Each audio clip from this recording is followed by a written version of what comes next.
Hello, welcome to season 5 of the Beyond Beauty Project, the podcast. This is my very first episode of season 5, and today it is going to be a solo episode. It's my first solo episode that I've done, and I'm a little bit nervous. It's a little bit weird talking to yourself, but we're going to do it.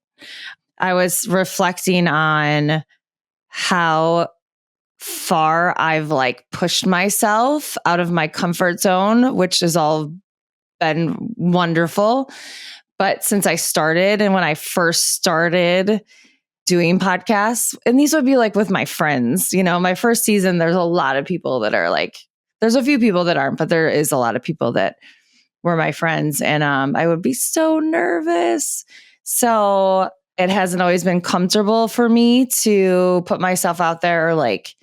Even when I first started my project, I didn't even want my face on my page. And people are like, if you're going to do it, you gotta do it. So anyways, I'm going to do these solo episodes once a month because the girls on my team finally convinced me that it's a good idea. So better be a good idea.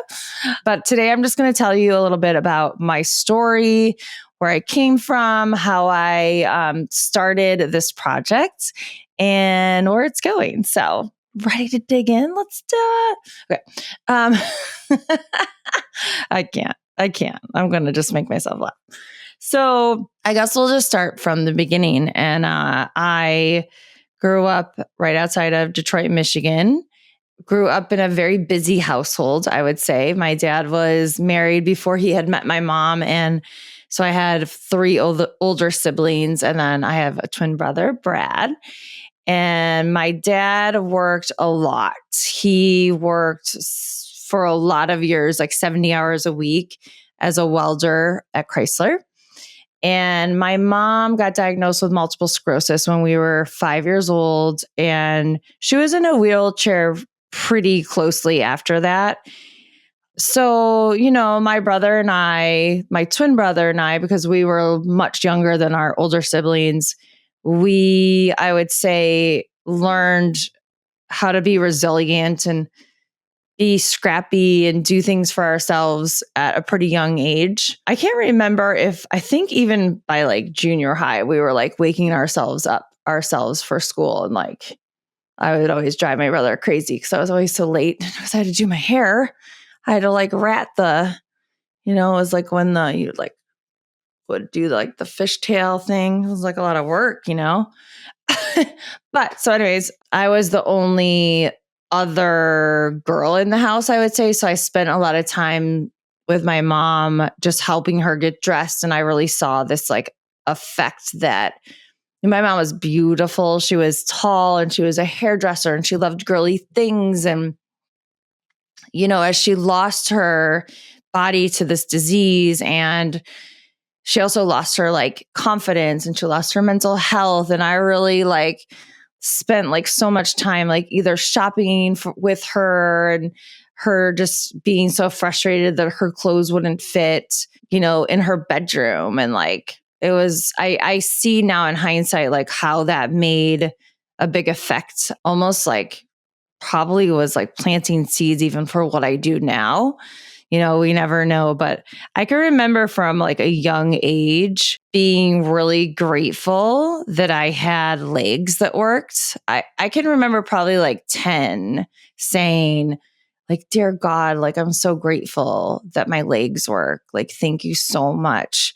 I was a big dancer growing up. That was really the thing. I think growing up, I wouldn't say it saved me, but maybe in a way, because I could really go there and our house was very chaotic with other things. And it just was this place that I could go and escape. And I felt really strong in my body and in my mind. And, when you're dancing, if you're a dancer, that's all you can focus on, because especially we were starting to compete and stuff. A lot of my friends moved on to professionally dance, but it's you're so in the moment. Talk about being present. That's all you can do is be present. But I remember saying like, thank you. Like, thank you. I'm so lucky that I have legs that work. And as my story goes on, you'll hear that, I started writing these like dear love letters to my body later in life when I was struggling with some body dysmorphia. So it's kind of interesting how everything connects in our life. And like, it is this really beautiful journey that we go on, and it can be really, really hard sometimes. But I think those moments when they connect, or those aha moments that might come, even quite a few years later, sometimes after, is like this wonder in the world that we have, and these like miracles that happen. And it always like renews my faith to like recognize them. So anyways, going on a tangent on that. So I grew up dancing. My dance teacher around like 15 really convinced me to take modeling photos. Wasn't interested in it. I was like pretty shy-ish, although I wasn't shy at home. But now being older, I've learned that like I'm actually introverted. I learned to be like out. Maybe I'm both, but like on the tests, it says like I'm introverted, which makes so much sense. But anyways, didn't really want to do them, did them, didn't do anything with them. But we had just entered high school, and when I went into high school, we were entering ninth grade, and I went to a pretty big high school. So like 4 junior highs came together, and I started dating this boy named Raymond. He was my high school sweetheart. And what I didn't know was that he had dated a girl in his junior high. So we were at a student council meeting, and me and Raymond were there like helping to set up. I was like always in student council, and he, for some reason, I think he was just being like proud boyfriend, we had a guest speaker that day. So he tells her, like, as we're like putting like flyers on the chairs or whatever, I don't remember why, and I don't know why the speaker would do this, but she announced it to the entire student council, which was like a school-wide student council meeting. So as you can imagine, like all of the attention was on me, and not in a good way. And after that, I just spent a lot of time with attention on me in the wrong way. I didn't even know what was happening at the time, but today I can sit here and say, like, I got pretty bad girl bullied. I got pushed in the hallway. I walked into biology class, and it was like, Bridgett's a whore. I think I had like kissed a boy, like I had kissed Raymond. That was it.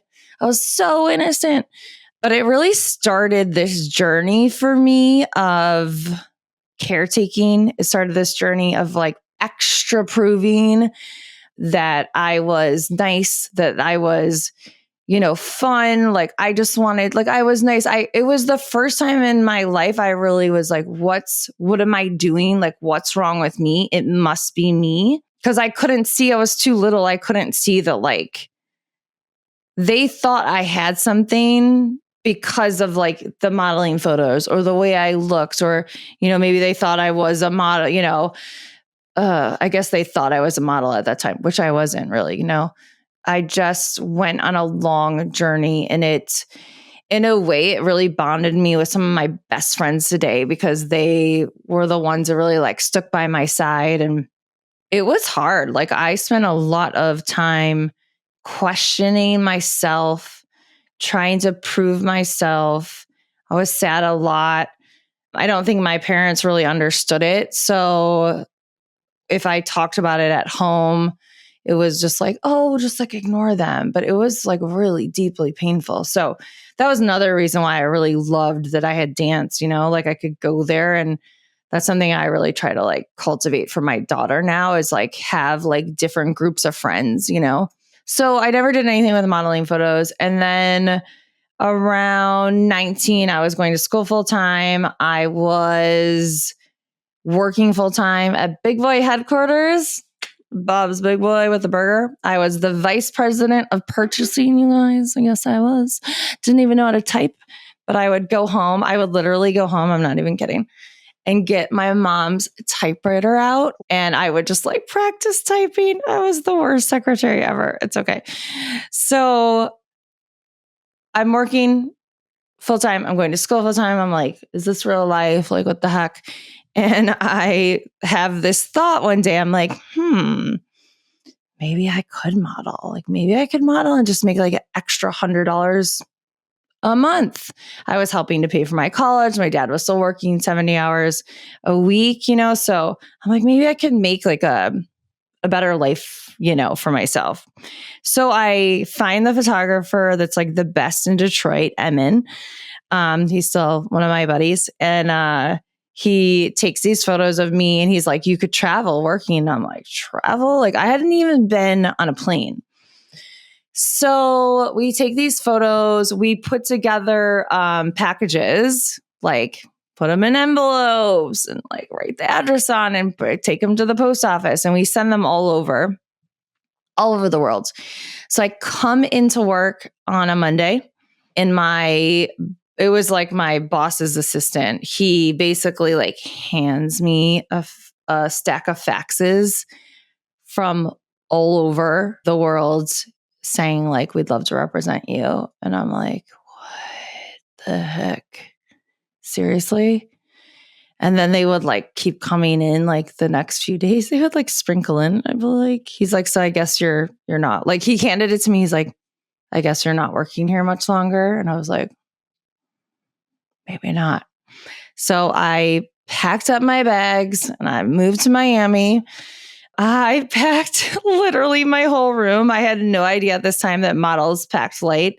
The courier that picked me up, Michel Pommier from Michel Pommier, he had to strap one of my suitcases to the roof because I had brought my entire room. It was so funny. I was so embarrassed.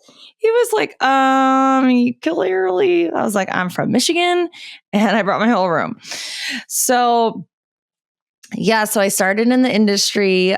I think pretty quickly I was told like, you need to lose some weight, like your thighs. I had come from the dancing world, so I had like dancer thighs.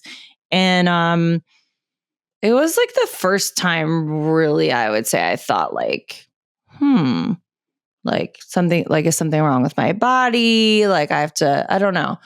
But anyways, it started this whole journey that kind of continued for at least the next like 5 years of this sort of like disordered eating. I wouldn't say I had an eating disorder, but I definitely struggled with disordered eating and like yo-yo dieting. And like, I started modeling when I was 19, which I think it was like 98-ish. So late 90s, like Waif era, like this heroin chic. And there was a lot of like trendy diets, like the Atkins diet and like, the Atkins diet. So there was just a lot of obsessing about my body and how big it was. And you would go in the agency and you would get measured. And like, I remember going into like, I was like with Next in New York for like a second. And I remember getting measured in front of everybody. And it was like super embarrassing and like humiliating. And I was always told to lose weight, always told to lose weight.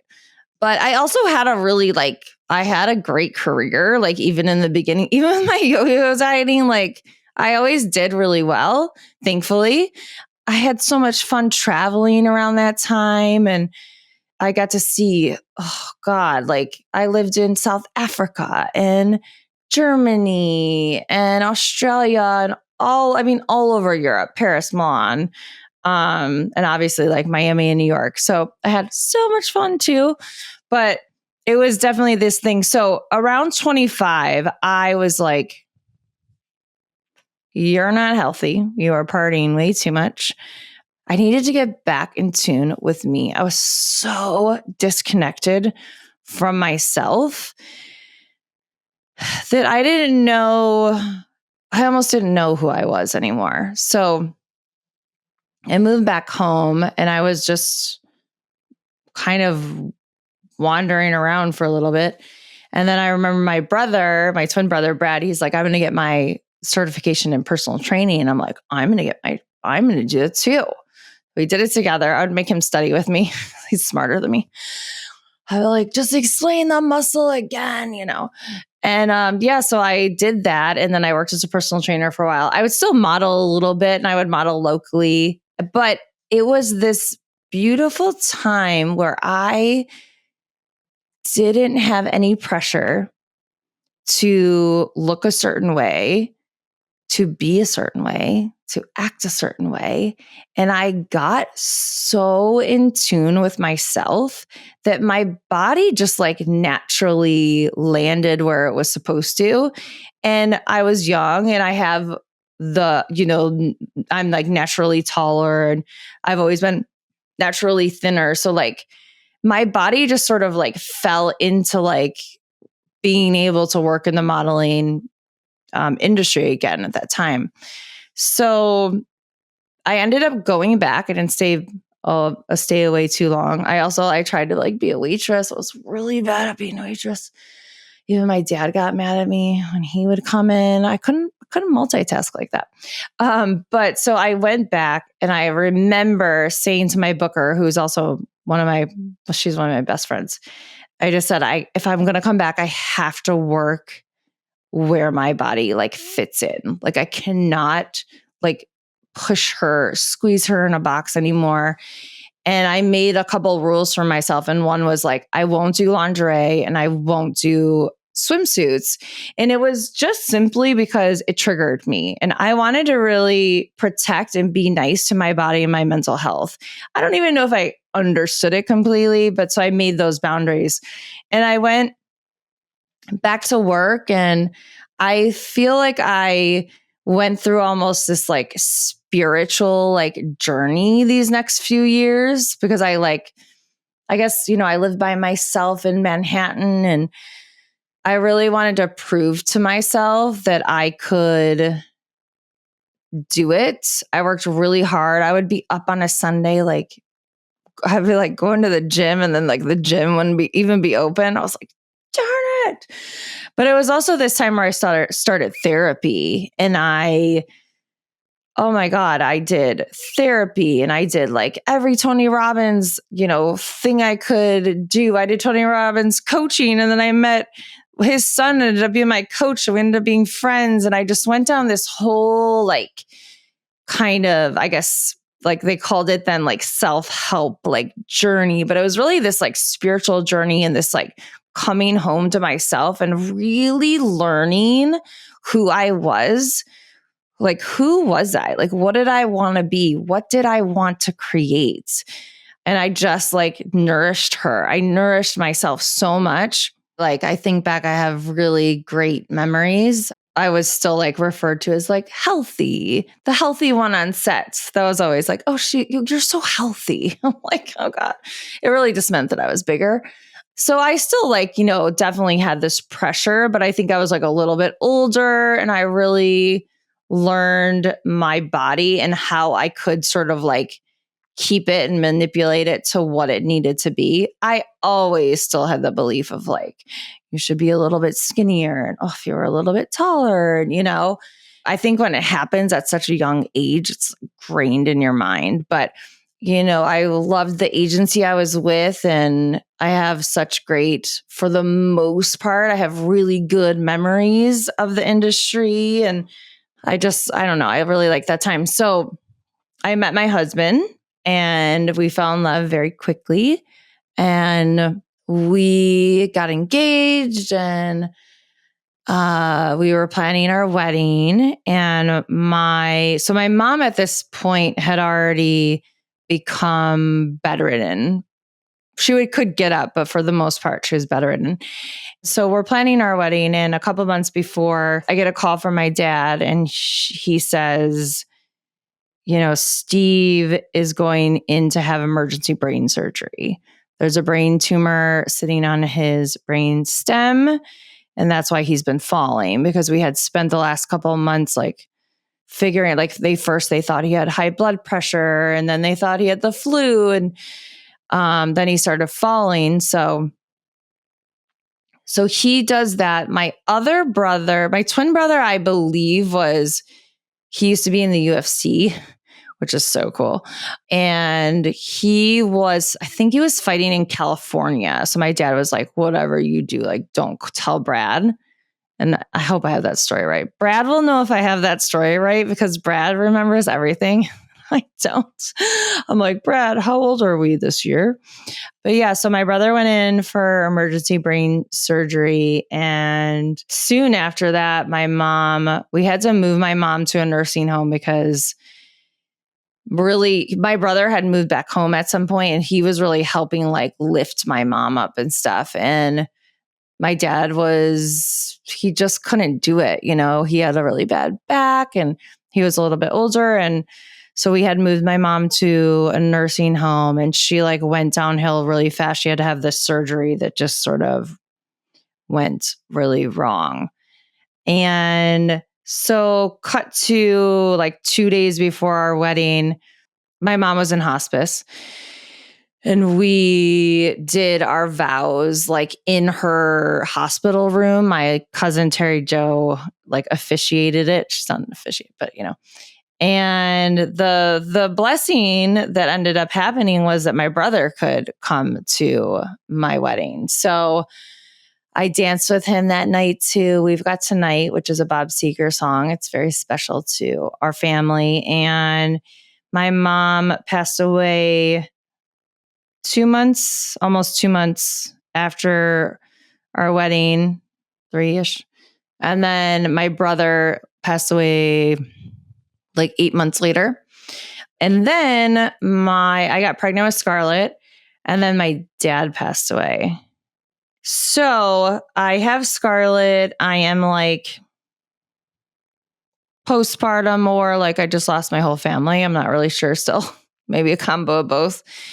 And I'm just like, what happened? Quickly, when Scarlett was like a month old or something, one of my best friends passed away. And I just remember my friend calling me like, are you sitting down? I'm like, what? What do you mean? So it was just a lot. So we decided at some point, Scarlett's pretty young. We're like, we've lost so much family. Like, let's have another baby. We get pregnant. We lose a baby at 4.5 months. We lose another one at like 10 weeks. And then I get pregnant again. And we get pregnant with identical twin girls. And I'm a twin. 2 of my friends at the time were pregnant with identical twins. So I am like, oh my God, like God had a plan. This all makes sense. And we lost him at 5.5 months. And I just was crushed. I was crushed in every way. I had lost my family. I had lost all these babies. I was a new mom and in a new marriage, which thank God for both of those because I think they both really saved my life. And then I feel like I just lost my mental health and I lost my body. And so anyways, I'm like, okay, no more babies. Like I need to heal myself. I need to be a mom for my daughter. And like, we're so lucky, that we have her. I go back to work. Well, I want to go back to work. I'm like, okay, we're going to go back to work. And really quickly, I just got told that I needed to lose weight. And I cried a lot. I just got the phone. I was just like sobbing. I like sobbed about it. And I know it wasn't like just that. It was like almost this like cleansing because I think it was a blessing that happened.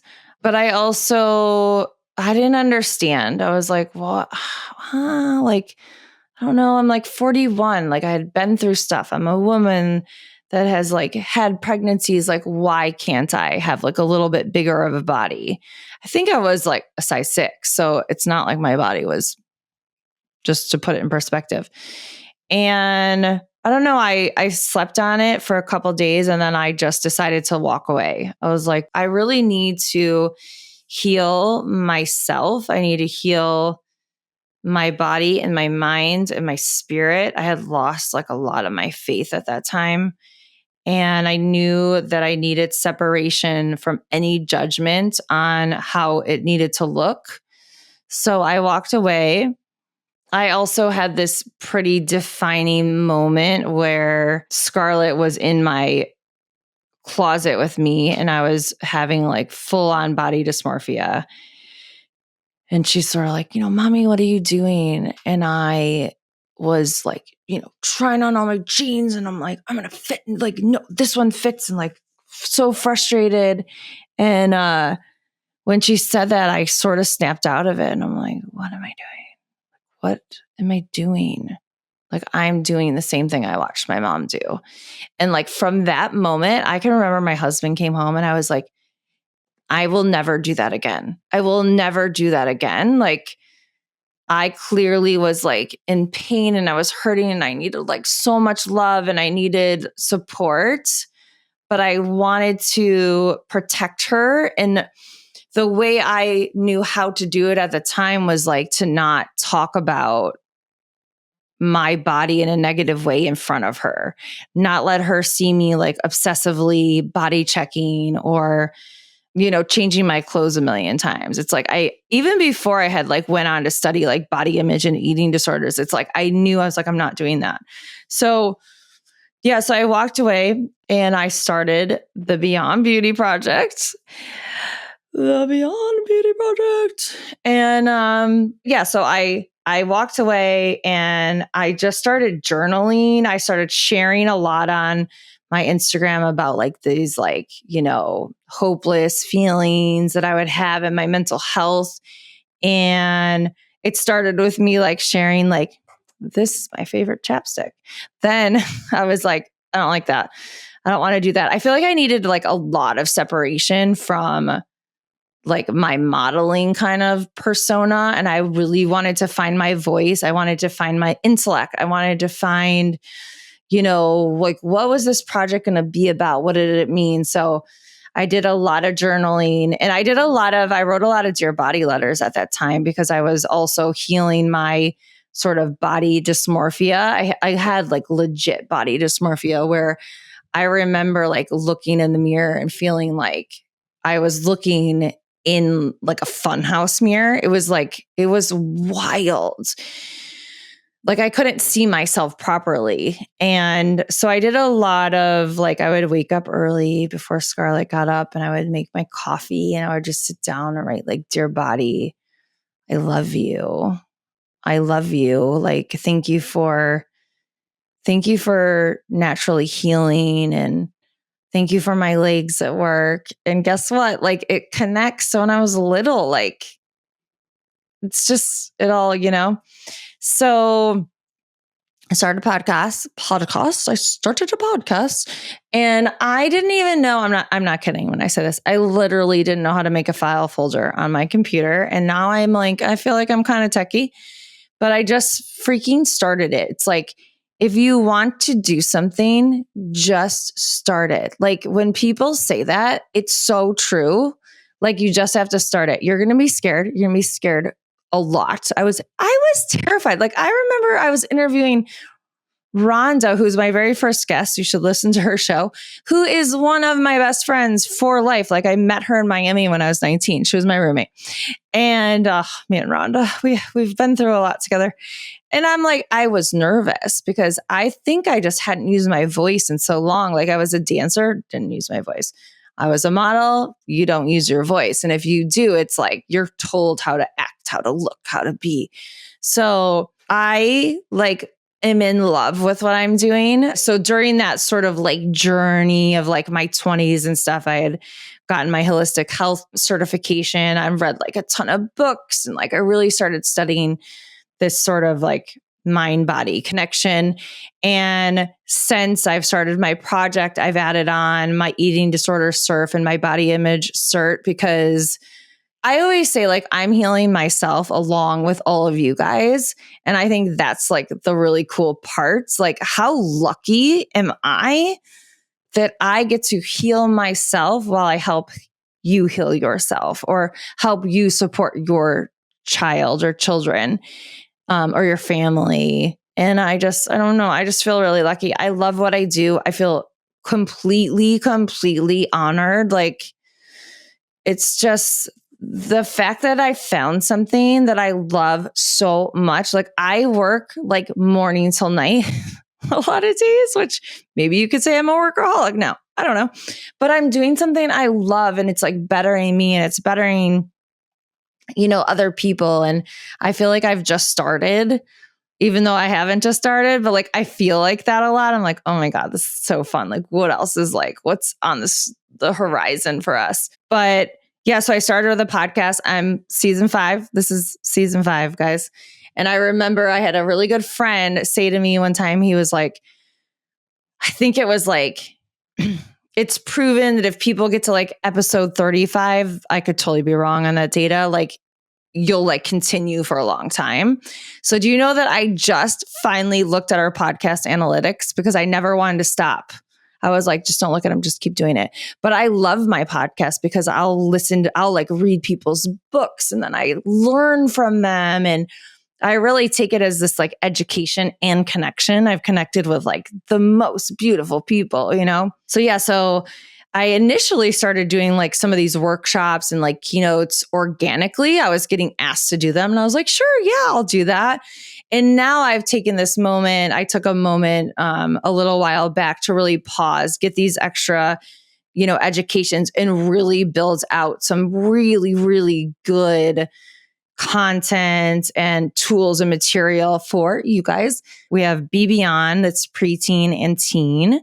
And then Beyond Perfect keynote and Beyond Perfect workshops that's more geared towards like sorority college, women's conventions, and it's super cool. And then I have Beyond Perfect for corporate. And in anything we do, it's a common theme, right? Of we are moving beyond societal pressures of perfectionism, whether it's in the beauty ideal, the success ideal, your wellness ideal. And what does that mean? It's like your appearance, right? Like we don't have to be flawless, or your ideal of success, which is also appearance, right? It's like the perfect job, the perfect family, the perfect house, or even a lot of times now we have this like perfectionism that goes into wellness, right? I have to have the perfect diet, and I have to eat the healthiest, most perfect food, and have the perfect regimen. And a lot of times that keeps us very disconnected from self. So it's all about sort of like getting back in tune and taking some of those things for sure. Like I love health, wellness, beauty, all of it. But like now I really take like what serves me and I let go of what doesn't. And it's just building out these things and going on this journey with you has helped me like have better boundaries. So like when I stepped away from the modeling industry and I said, I'm going to start this project, I was at probably the lowest moment of my life, like lots of bad thoughts. And I said to myself, because it was that accumulation of all that stuff, right? And I said to myself, what do you want to do? What do you want to be? How do you want to do it? How do you want your life to look like? You can do anything you want, like anything, like the world is your like playground. Like, what did I want to do? What was going to feel good to me? And I think that moment, I always say like the beauty in breaking is that when you rebuild, you get to rebuild however you want it to look like. And it's like, I was so broken. I was so broken that I was like, fuck it. I'm going to figure this all out. And I just took like one step in front of the other. I really adopted the mantra that I'm sure some of you guys have heard me say, little by little.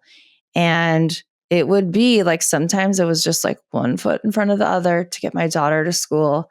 I would come home. I would sleep. Thankfully, I didn't have to work. I'm very grateful for that. And I really just figured it out. And and created this. So I guess to finish up, I think that